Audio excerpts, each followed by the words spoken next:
vamos al tema que nos ocupa. Resulta de que estos señores Velax, señores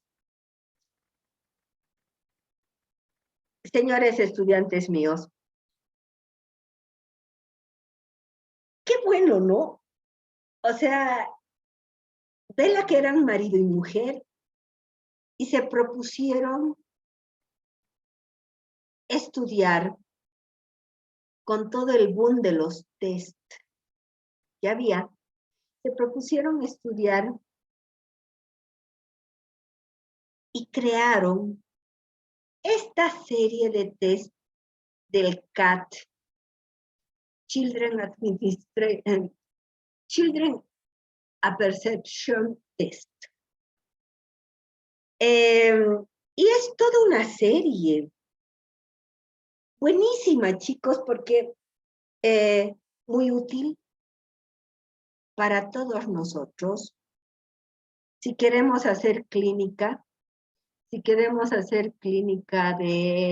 niños. Y chicos, generalmente, ¿qué hacemos cuando egresaditos salimos de la universidad? Tratamos de conseguir trabajo. Y trabajo en el que estén. Les van a pedir diagnósticos, les van a pedir tratamientos, intervenciones. ¿Y qué estrategias tenemos para las intervenciones? Nuestros test. Ahora,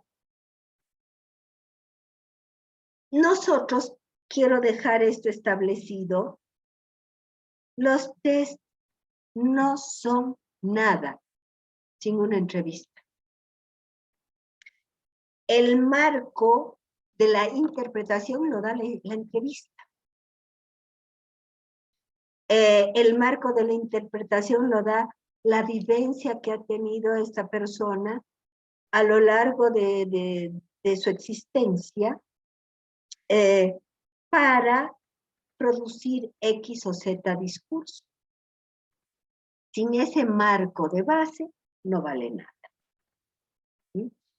Ahora, hay distintas problemáticas en las que nos encontramos en nuestro quehacer psicológico. Y lastimosamente una de las problemáticas es la violencia en todos sus niveles. Violencia doméstica, violencia sexual, violencia laboral, o sea, desde todas las perspectivas y en todas las edades. Una de las cosas que más nos ha preocupado, chicos, y que más nos preocupa a los psicólogos, es el desamparo en el que nuestros niños crecen. No somos una sociedad guauera. No somos una sociedad que privilegiemos al niño. Más bien al contrario. Somos una sociedad en que despreciamos al niño. Pensamos de que se van a acostumbrar, pensamos que no entienden, pensamos que no sienten, ¿no? Y no somos una sociedad guauera. Y dentro de esta falta de respeto que tenemos a las guaguas, a los niños, tenemos, chicos, muchas denuncias de transgresiones que se hacen a ellos. Y denuncias que bordean todo lo que es la violencia sexual, no solamente el acoso, el abuso, sino además la violación que muchos chicos tienen, sufren, padecen. de parte de incluso progenitores, abuelos, tíos, primos, vecinos. Se ha visto de que los violadores, los agresores, siempre están en el entorno, en el entorno social, familiar del niño, de la niña. Y quiero comentarles que generalmente, y a veces también yo cometo el error, digo el victimador como si fuera solamente el hombre. No, chicos, hay victimadoras también. Una de las pacientes que más me conmovió fue una niña de 12, 13 años que fue violada por su mamá. O sea, así como la escuchan, violada por su mamá. Contaba todos los sentimientos vividos durante la violación que la mamá realizaba, y uno se pone a pensar y dice, no, pero realmente esta mamá no tiene una enfermedad, está totalmente trastornada. Por lo tanto, no encasillemos a los victimadores únicamente a los hombres, sino también hay mujeres, las hay mujeres, y cuando las mujeres son crueles, son súper requete crueles. Entonces, los psicólogos, ante tanta proliferación de abusos sexuales en el ámbito sexual, hemos sacado una serie de recursos. Entre ellos está el CAT-SEX. Y quiero que recuerden, a ver, 2 segunditos, acá traigo.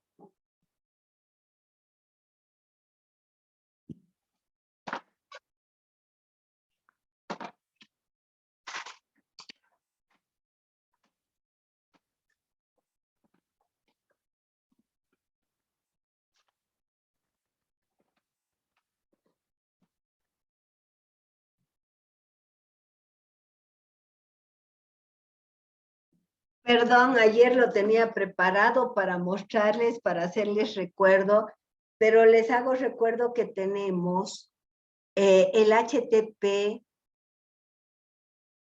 efectuada por una investigación hecha acá en Bolivia, acá en Cochabamba, Bolivia, sobre aquellos indicadores del HTP que ustedes pueden echar mano cuando se trata de un tema relacionado a la violencia sexual en niños.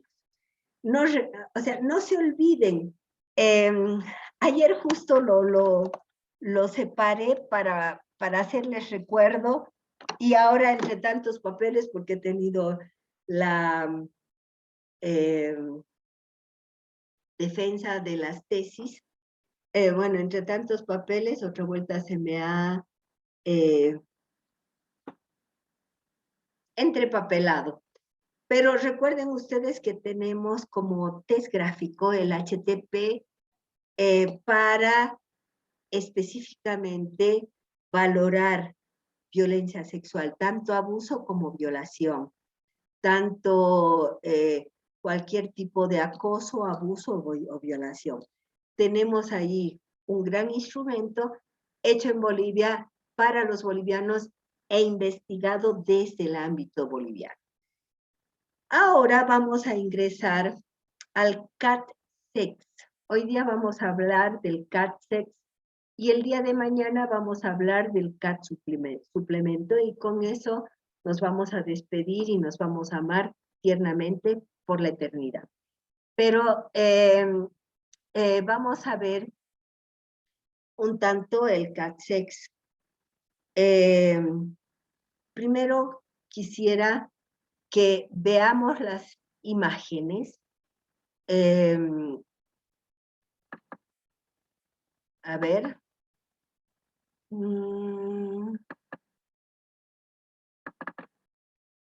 ¿Están viendo?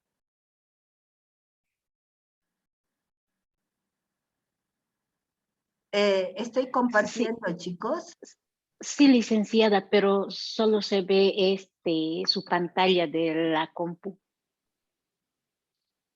O sea, ¿está ahí las láminas del CATSE? Sí, sí, perdón, lo veía mal. Sí, está ahí, pequeñitas. Sí, pequeñitas están.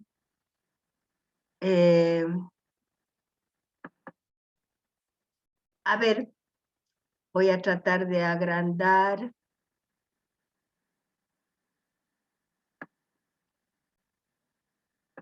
Mm.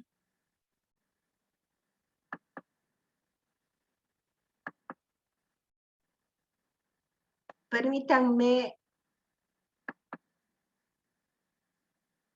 un minutito.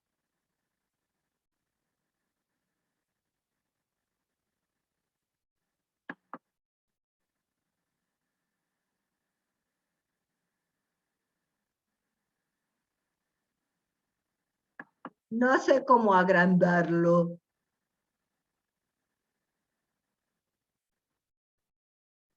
Tal vez puede intentar poner vista previa con el botón derecho. ¿Perdón? Tal vez puede poner vista previa con el botón derecho, así se vería una imagen. Sí he visto, no me ha dado resultado, a ver.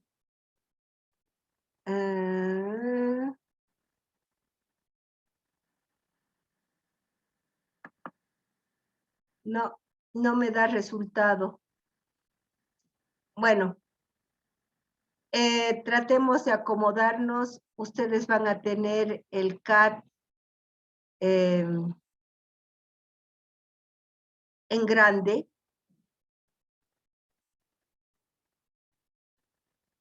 No hay. A ver, vista previa, no hay.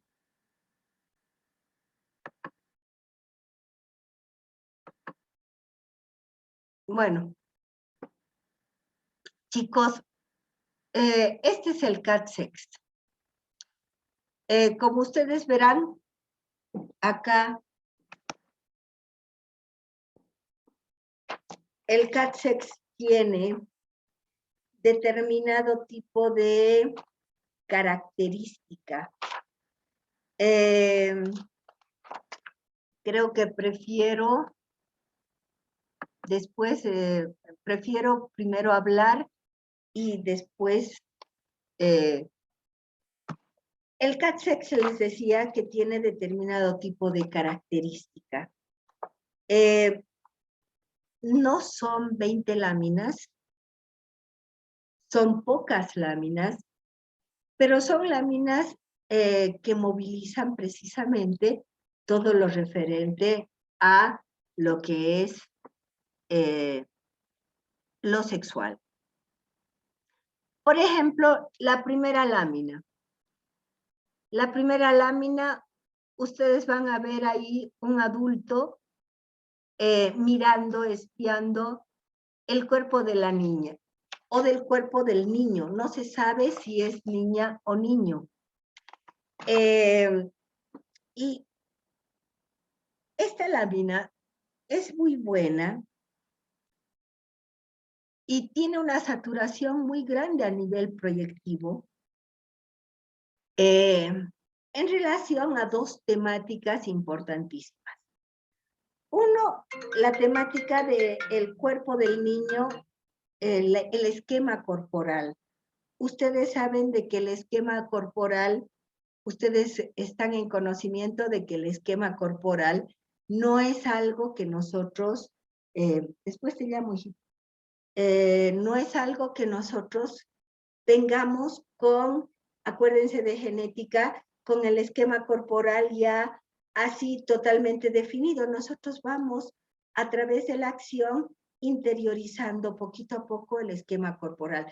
Tanto es así que recién que la interiorización del esquema corporal es recién a los 4, 5, a veces 6 años y que coincide con toda la conflictiva edípica. Y es ahí donde, después de la conflictiva edípica, nosotros nos asumimos como hombres o como mujeres. Este cuerpo, chicos, el cuerpo de todo ser humano,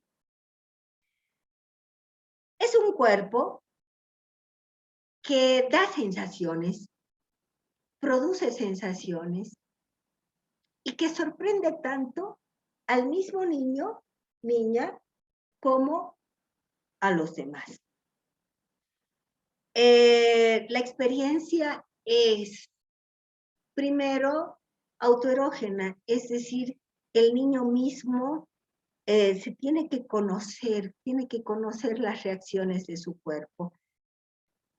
Y después se supone que las relaciones pueden ser no solamente autoerógenas.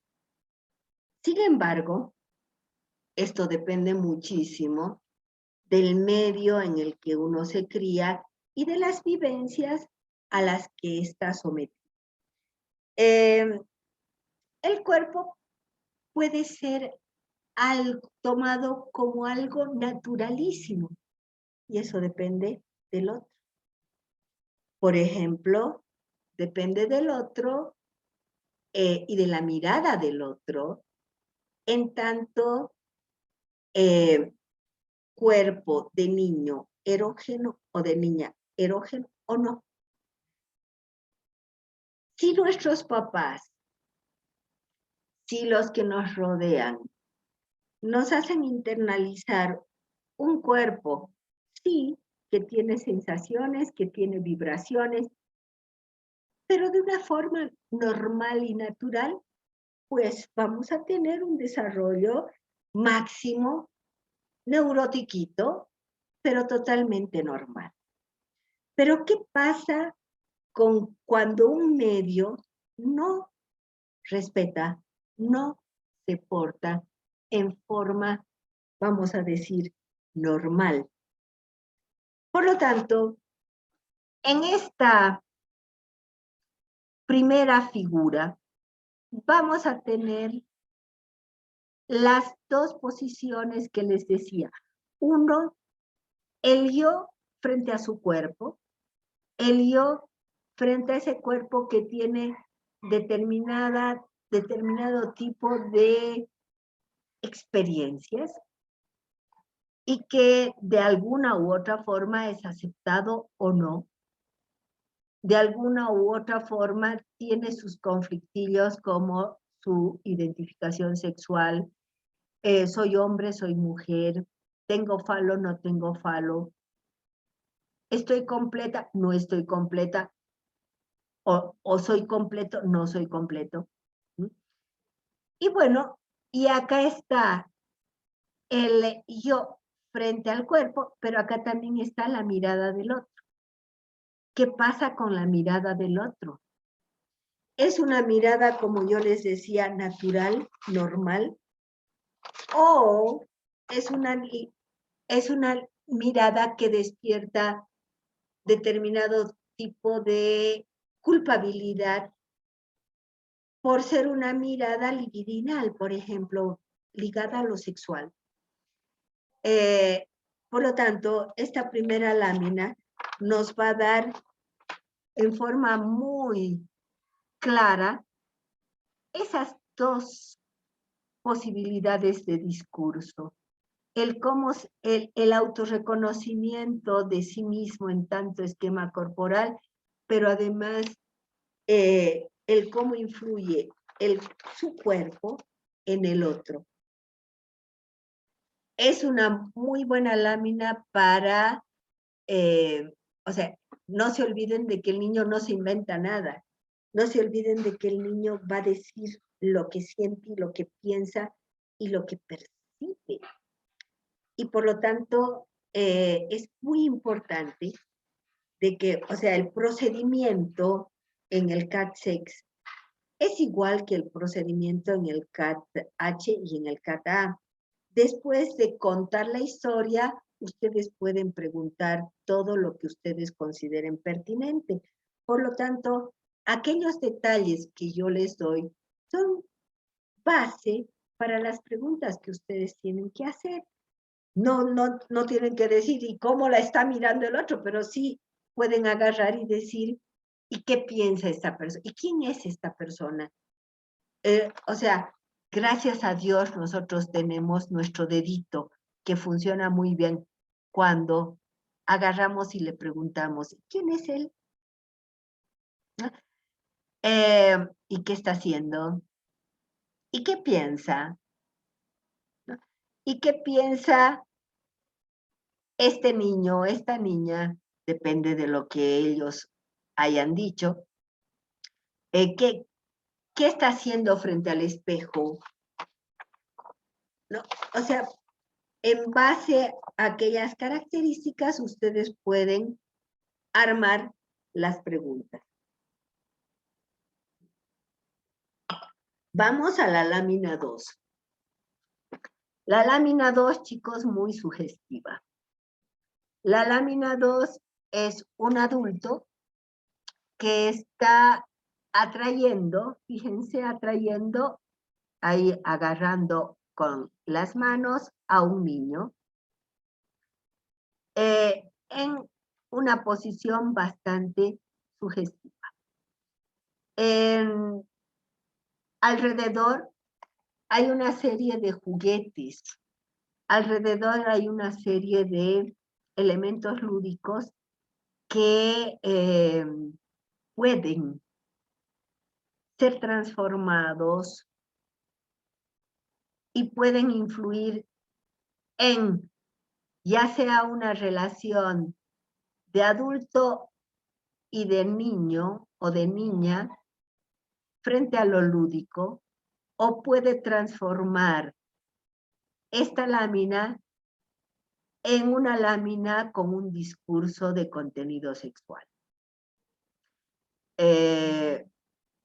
Esta lámina es bastante reveladora porque quiero que vean una cosa. Acá, en la anterior lámina, sí, en la anterior lámina sí teníamos la presencia masculina, porque acá no se puede negar de que es un adulto masculino.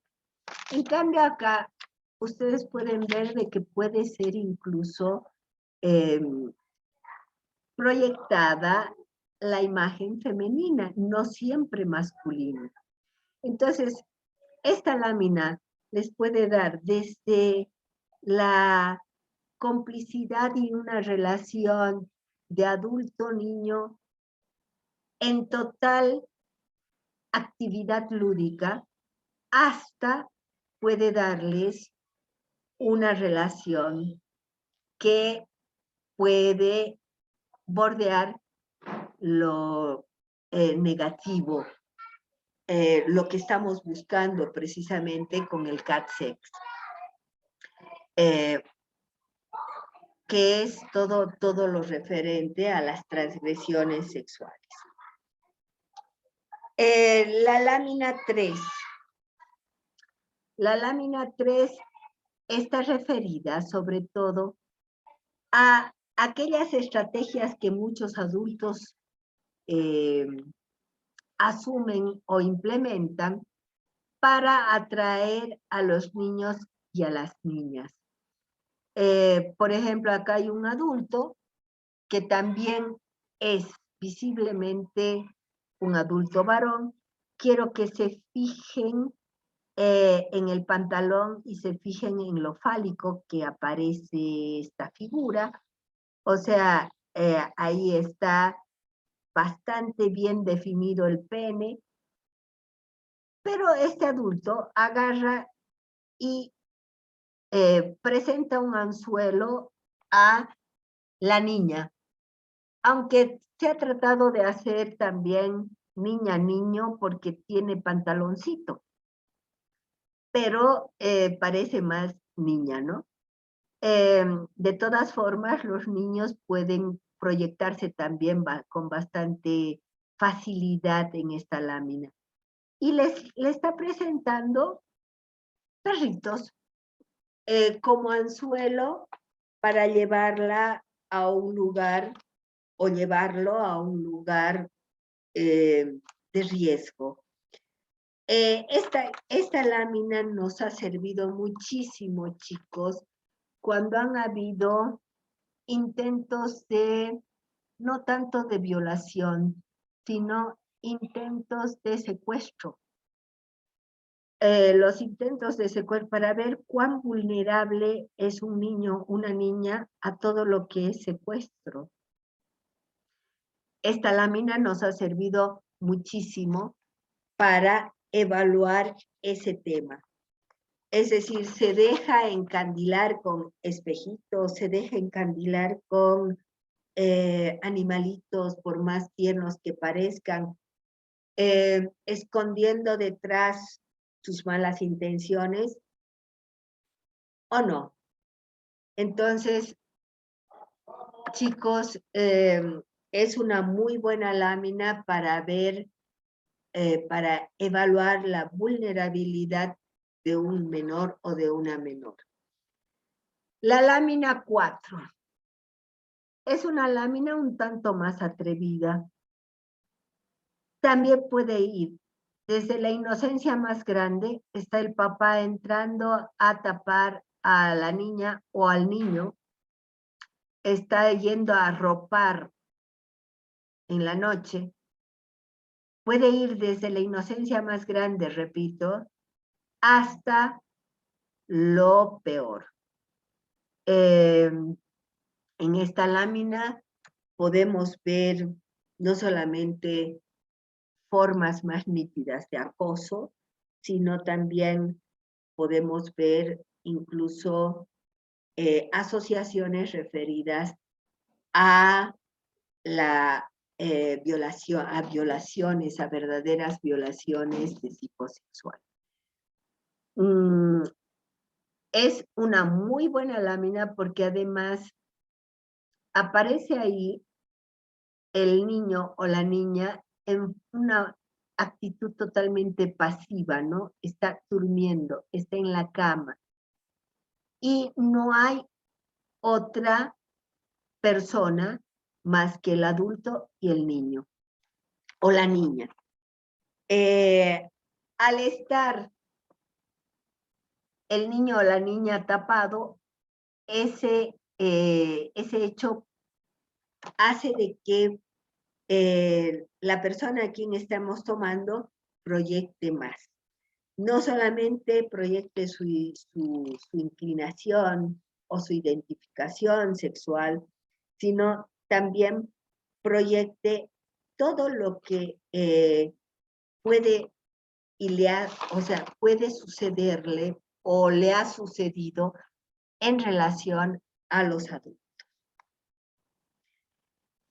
Acá vemos la lámina 5, chicos. La lámina 5 es una lámina en la que vemos también la relación de a dos. Hay un adulto que, vuelvo a repetir, esta lámina es muy buena porque favorece la proyección del agresor. No siempre es el hombre. También hay agresoras mujeres.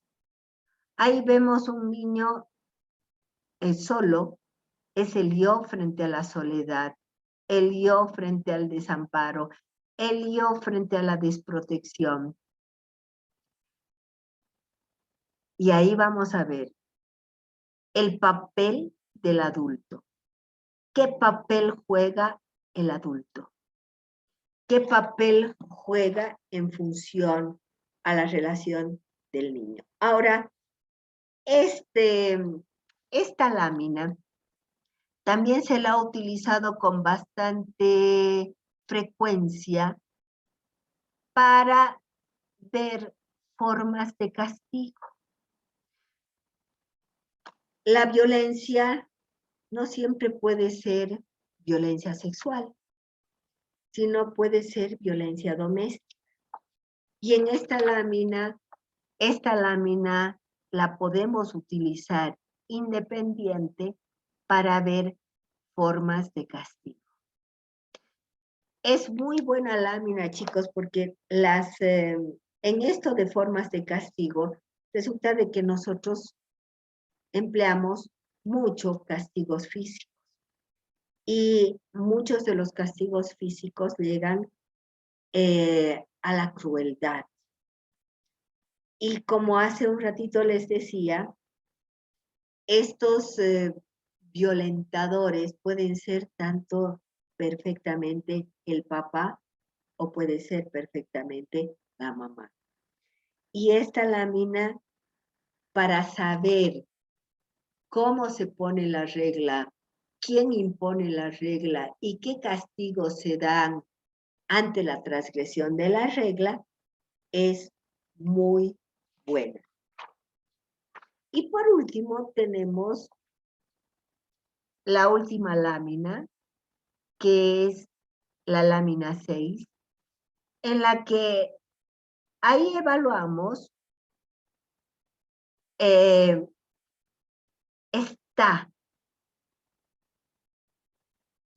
si tenemos que describir, describimos de que hay como una actividad lúdica propia de niños.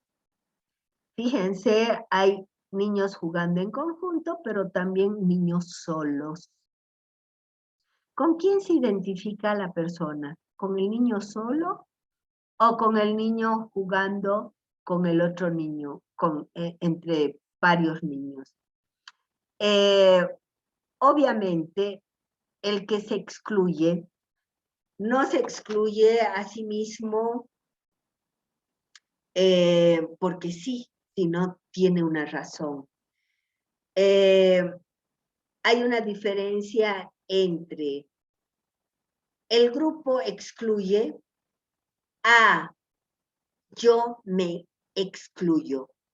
Es decir, yo no quiero y tengo dificultades en mis relaciones sociales, por lo tanto me excluyo del grupo, voluntariamente yo me excluyo del grupo, o el grupo me rechaza. No voy a jugar contigo porque tú eres malo, porque tú eres feo, porque tú, etcétera, etcétera, ¿no?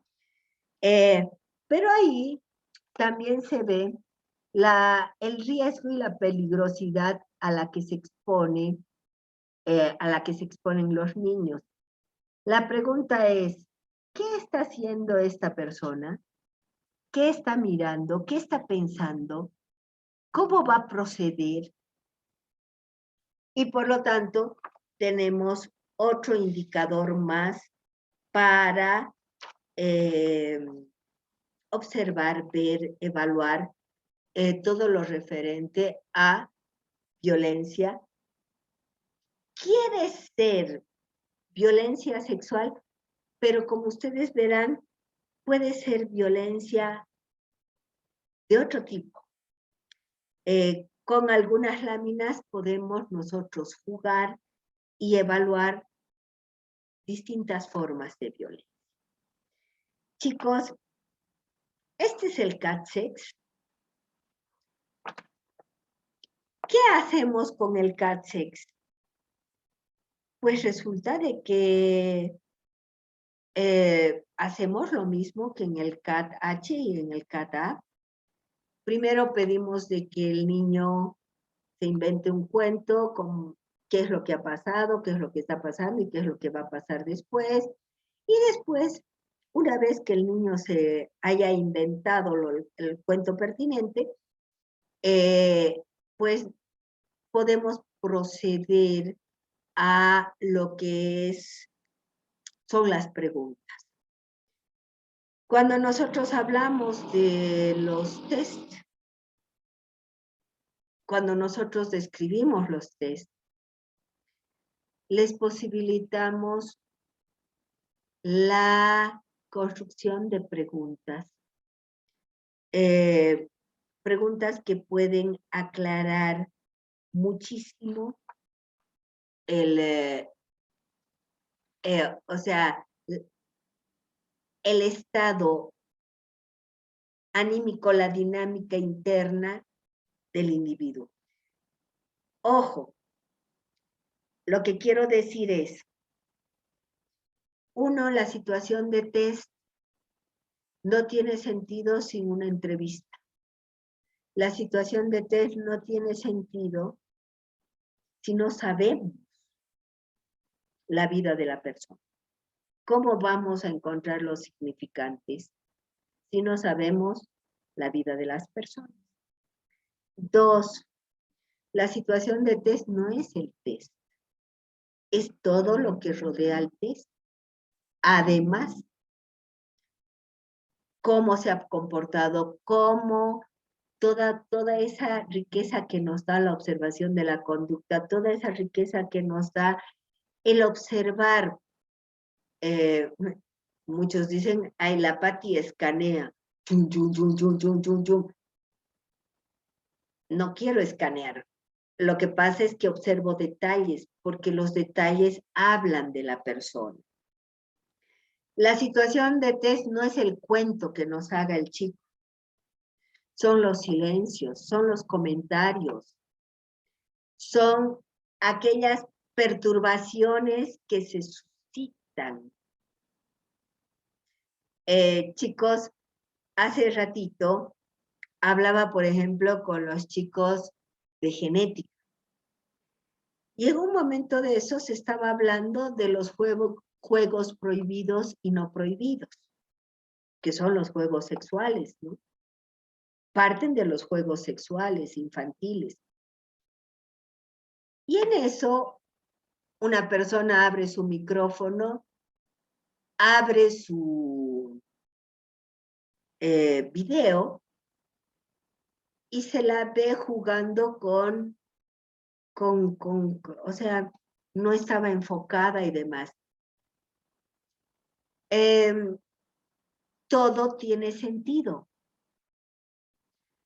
Todo tiene un porqué. Cuando yo le digo, fulanita, ¿qué quieres decir algo? No, Licen, se me ha ido, error de dedo, qué sé yo. Pero no es al azar, porque todo tiene un porqué y todo se manifiesta en determinadas formas de movilización. Y bueno, nosotros en ese sentido, pues debemos ser expertos en ver que nuestras láminas movilizan determinados contenidos, determinadas vivencias y tenemos que saber explotar.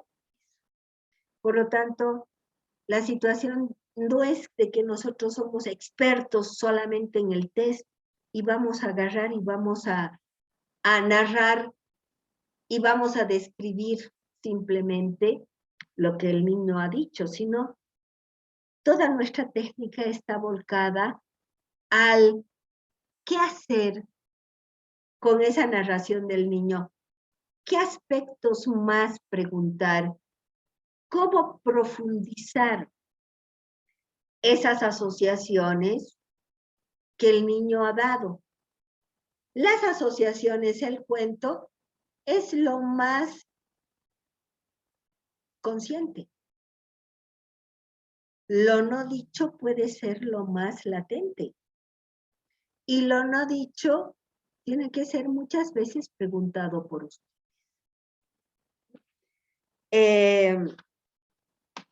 Chicos, entonces, este es el cassette. Ahora, yo les digo, ustedes tendrían que tomar las 6 láminas cuando sospechan de que el niño o la niña ha sido víctima de algún tipo de violencia. No. Ustedes pueden seleccionar las láminas. Lo esperable y lo que les va a decir el manual es que no, que se tienen que tomar las 6 láminas.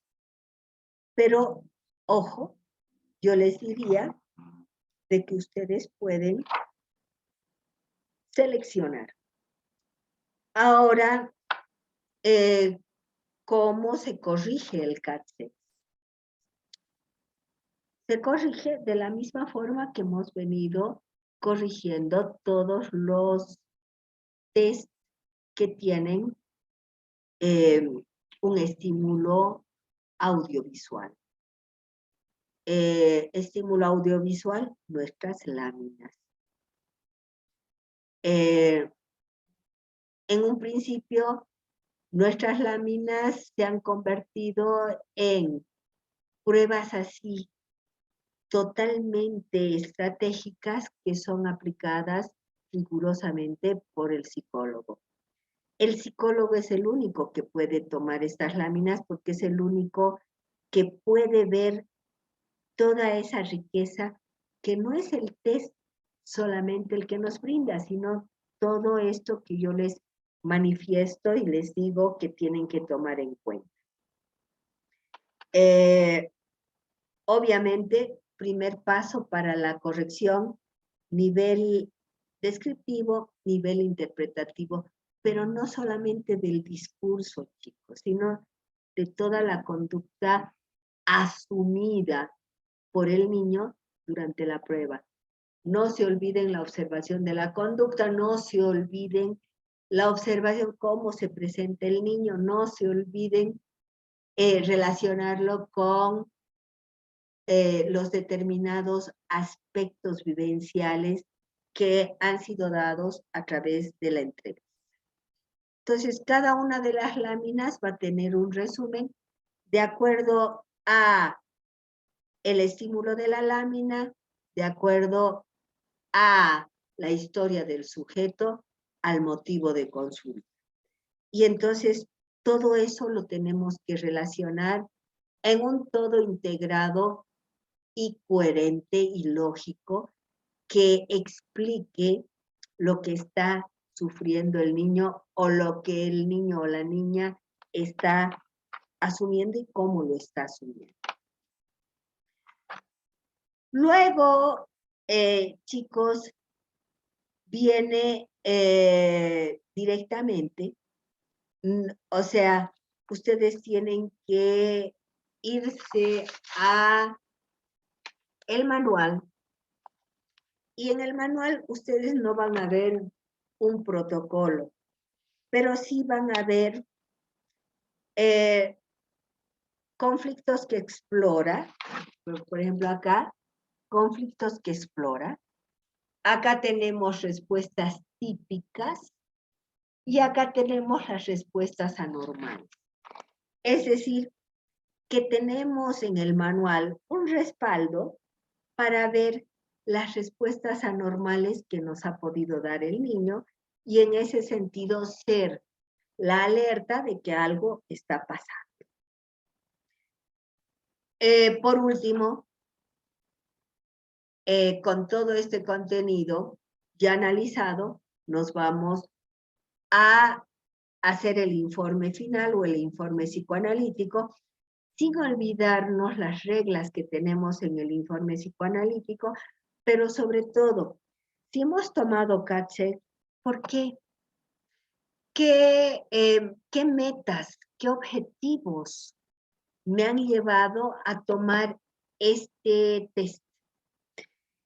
Chicos, este test no se lo toma así por así.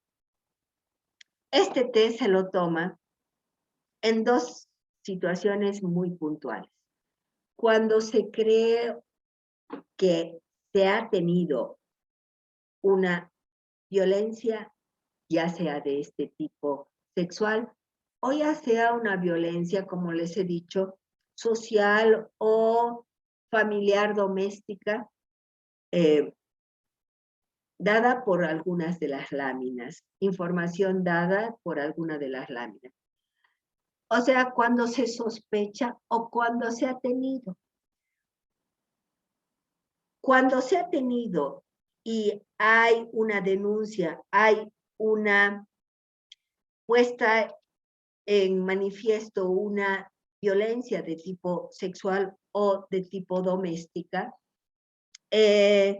chicos, entonces tenemos que nosotros ver las consecuencias de ello, los efectos que ello ha causado. El discurso del niño, el discurso de la niña, nos va a hacer ver el grado de patología, trauma, conflicto, que ha causado estas vivencias anormales para los. Por lo tanto, yo tomo en sospecha o tomo para ver el grado de afección.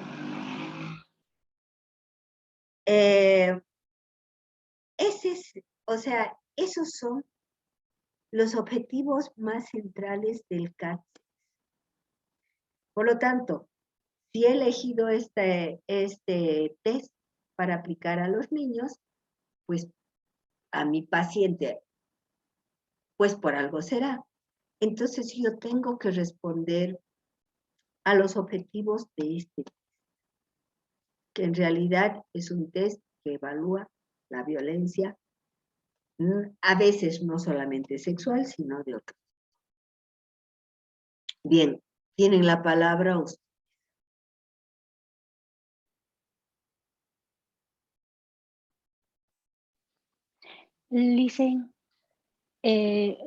Perdón, licenciada, tengo uno como rompecabezas, digamos, que tengo en mente, un caso que vi. Me gustaría comentarle primeramente sobre Freud, ¿no? Que sus primeras investigaciones sobre la histeria, y hay en un relato que dice que estaba con una niña y la niña le decía como que estaba siendo abusada, ¿no? Entonces Freud escuchaba a la niña, pero después se da cuenta de que eso no era cierto, porque con lo que ella decía que estaba siendo abusada, el señor no estaba presente ahí, digamos, que no vivía con ellos. Entonces creo que se ha llegado a una conclusión de que es el deseo de la niña, digamos, ¿no? Porque como se dice esto de la pulsión sexual, cuando los niños, en las primeras etapas, ¿no? Cuando el niño está siendo limpiado, aseado, las partes de su clítoris también está siendo tocado. Entonces que la niña ya... O del no, pene. No, licenciada. Estás hablando cuando de uno la es bebé. niña, específicamente del cuadro de histeria. Sí, dale. Sí, o sea, cuando uno es bebé y les estamos haciendo esa limpieza, ¿no? Que se hace pupito y estamos limpiando, y lo limpiamos de adelante hacia atrás. Al estar limpiando se va tocando toda la parte del clítoris, digamos, como lo estamos limpiando.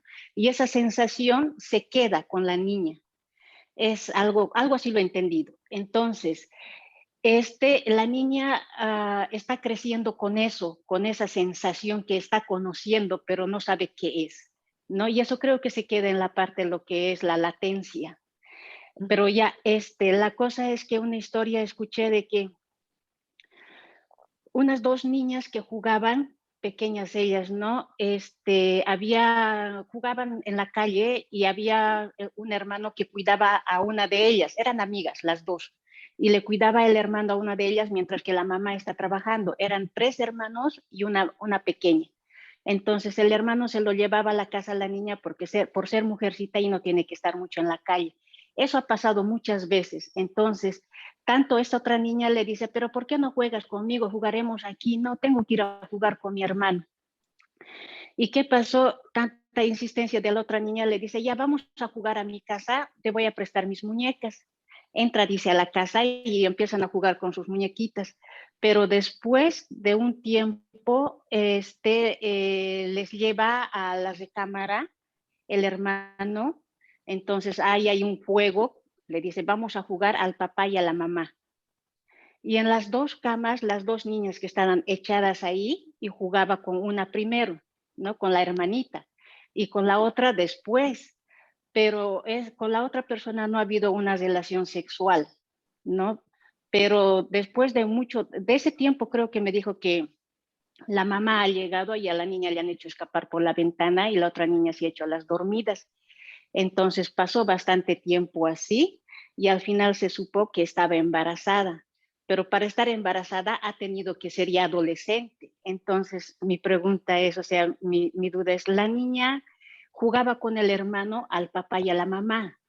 Ella no sabía que estaba siendo abusada, o es que simplemente tal vez digo que le tocaba las partes íntimas, el clítoris, y después ya ha entrado a una etapa de violación. de penetración, podríamos decirlo. Pero después de tiempo se enteran que ella ha sido violada, lo dicen ya la mamá y los reportes, todo, ¿no? Violada por su hermano. Entonces, supongo que esto también debe pasar, no sé hasta cuánto, porque se sabe que después de mucho tiempo ha sido recién encontrado que la niña ha sido violada, pero la niña no sabe qué es ser violada, simplemente tal vez la sensación o en el momento de hacer el reporte recién esa sensación de que algo malo me ha hecho y yo no sabía, digamos, que va quedando en la subjetividad de uno, ¿no? Entonces, creo que lo expliqué mejor porque estaba pensando de otra forma. Ese es un rompecabezas que tengo. Ya. Ustedes tienen que ver y leer esto en función de la resignificación. O sea, muchas veces las vivencias, sobre todo ligadas a lo sexual, no están ligadas necesariamente con la culpa. ¿Por qué? Porque todavía el superyo está en formación. Por lo tanto, Freud mismo agarra y habla sobre los juegos sexuales infantiles. Justamente hace un ratito hablaba de eso con la gente de genética. Y los juegos sexuales infantiles son juegos espontáneos en los que por la intervención generalmente de un otro, es que se pone límite y se pone regla. Y al ponerse límite y regla, ya empiezan a diferenciar los chicos entre los juegos prohibidos y los juegos permitidos. Pero durante una época es muy frecuente, y acá es muy frecuente, cuántos niños, cuántas mamás me traen a niños, lo he encontrado agarrándose su pene o jugando al papá y a la mamá con su hermanita o con su primita, y todo un escándalo se ha hecho, se ha prohibido a la mamá del primito o de la primita que venga porque la pervierte y demás cosas, ¿no? Cuando es parte de nuestras exploraciones y de nuestra indagación sobre exploración sobre nuestro cuerpo, es parte natural, espontánea, la aparición de estos juegos sexuales que tienen un contenido sexual. Ahora, cuando son niños, no hay problema. O sea, nuestro problema es el saber reprimir en forma equilibrada. Si yo voy a entrar y voy a decir, qué horror, qué escándalo, y hago todo un escándalo en torno a lo que están pasando, me peleo con la cuñada, me peleo con la hermana de mi marido, me peleo con la mamá de la primita o la mamá o el papá del supuesto agresor, hago todo un escándalo y bueno, entonces el niño va a tener determinado tipo de vivencia, incluso sobre su sexualidad.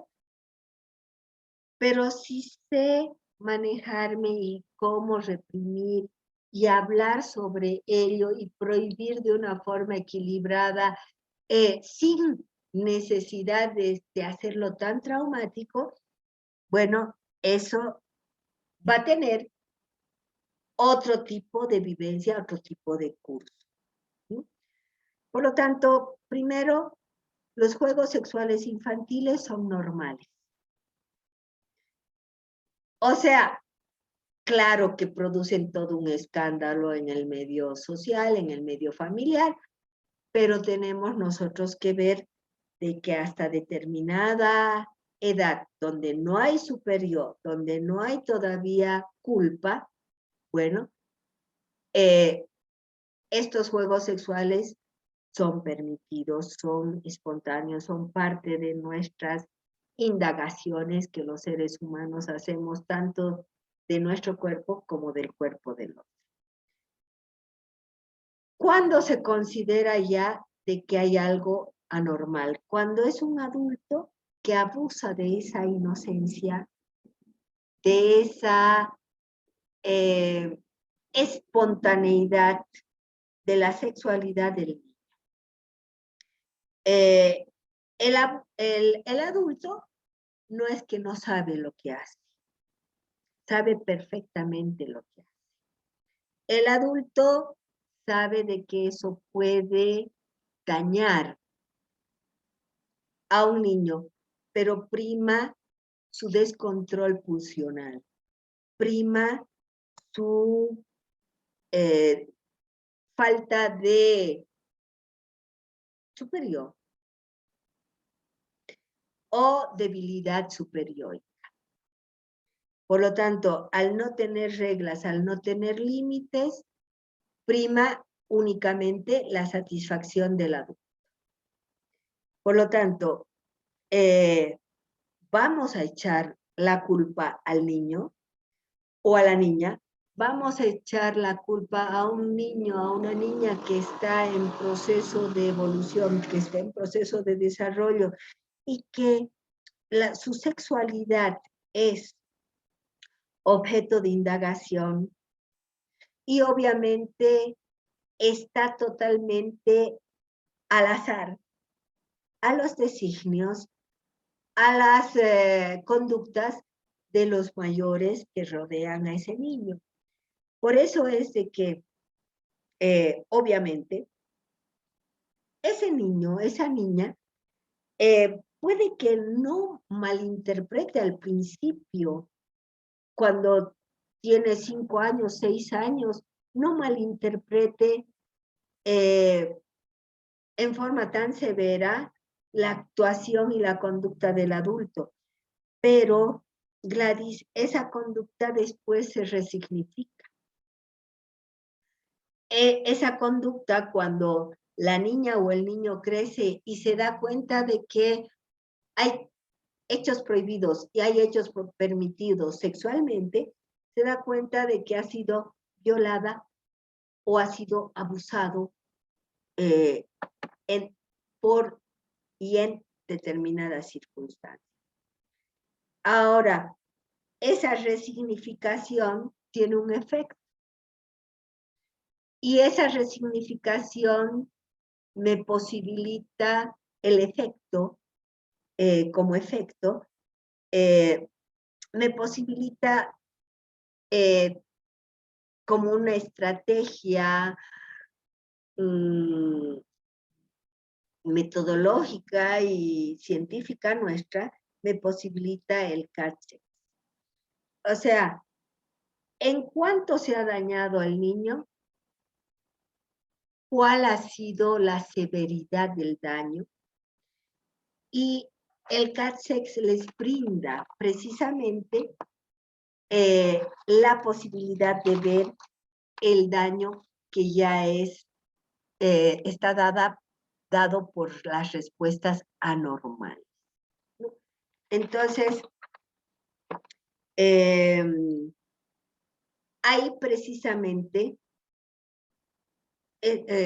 radica nuestro trabajo, Gladys, ¿no? O sea, nuestro trabajo radica en ver los efectos, porque cada persona es un mundo y nosotros hablamos de individuo, no hablamos de sociedad en general, sino qué le pasa a esta persona que ha pasado y ha padecido determinado tipo de vivencias, que ha pasado y ha padecido determinado tipo de experiencias, como qué efectos ha tenido en ella o en él.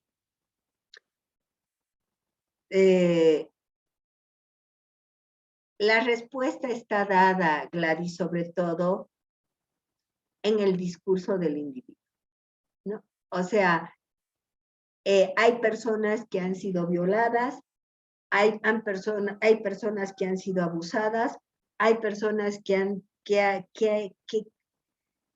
sido transgredidas y sin embargo no presentan un efecto negativo. No, sí, lo tienen que asumir y lo tienen que elaborar. O de alguna forma lo han asumido y lo han elaborado, con o sin la presencia del psicólogo. Pero por lo general, este tipo de hechos deja secuelas bastante profundas, sobre todo en la vida sexual de la persona. ¿Te he contestado, Gladys?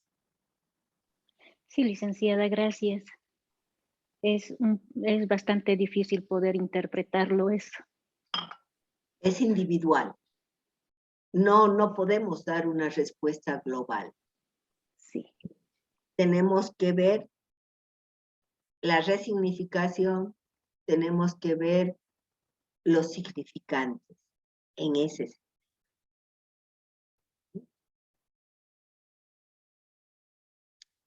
¿Más preguntas, chicos?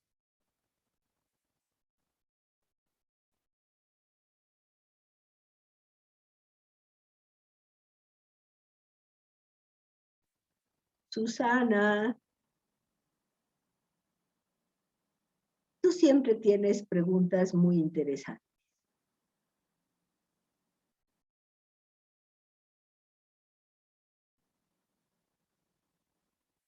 Bueno, parece que Susana no está. No, sí estoy. Ah, bueno. Estoy en otra, perdón, ¿qué hice? ¿No tienes alguna pregunta sobre esto? Me parece muy delicado tomar y me doy cuenta que tiene que ver con la individualidad de cada caso, entonces siento que no es muy fácil preguntar no teniendo un caso a mano, ¿no? Como para decir, en este caso, ¿qué está pasando o qué podría pasar? ¿Saben? Es un test delicado. En las defensorías tenemos muchos casos, pero obviamente por el tema no tenemos acceso, porque nosotros pedimos permiso, les decimos a los papás, vamos a cambiar de nombre, vamos a cambiar, y no, porque de por sí es muy delicada la situación. De por sí, chicos, no, si ustedes van a las defensorías, van a tener que aplicar muchas veces este. Y lastimosamente, vamos a tener que aprender practicando. No tenemos un caso porque no nos han permitido. Es el tema. El tema que causa roncha, así como nos causa roncha a nosotros, causa roncha también a los papás. Porque no olvidemos de que generalmente el violador, el transgresor, está en el entorno familiar, ¿no? Muchas veces es el padre, el mismo padre, el padrastro, el abuelo, el primo, el hermano. ¿Sí? Chicos, si no hay regla, si no hay norma, las reglas, las normas nos derivan a valores y principios. ¿Sí? Si no hay nada de eso, vamos a tener lo que llamamos un descontrol funcional. Y en este momento estamos viviendo un tanto esas consecuencias de falta de valores y principios, falta de un superior sol. No estamos educando bien a nuestra población. Y por lo tanto ahí tenemos mucho que hacer los psicólogos. No solamente hay que prevenir cuando el cuadro está dado, sino antes del cuadro. Blecher dice, hay prevención primaria, secundaria y terciaria, y la prevención primaria está fallando, porque nuestra voz, nuestras orientaciones como psicólogos no están llegando a la población. Bien, chicos, si no hay preguntas, pues nos despedimos y mañana vamos a tener el CAT suplemento, que es el último CAT que vamos a ver, y con eso hemos terminado el programa. Quien quiere adelantar los trabajos, pues tiene todo digamos, la apertura para adelantar los trabajos y tratar de pasar una Navidad sin estarse torturando con proyectivas. Voy a dejar de grabar y tengan ustedes muy buenos días, tengan buena tarde y nos vemos mañana en nuestra última clase sincrónica. Chao, hasta luego.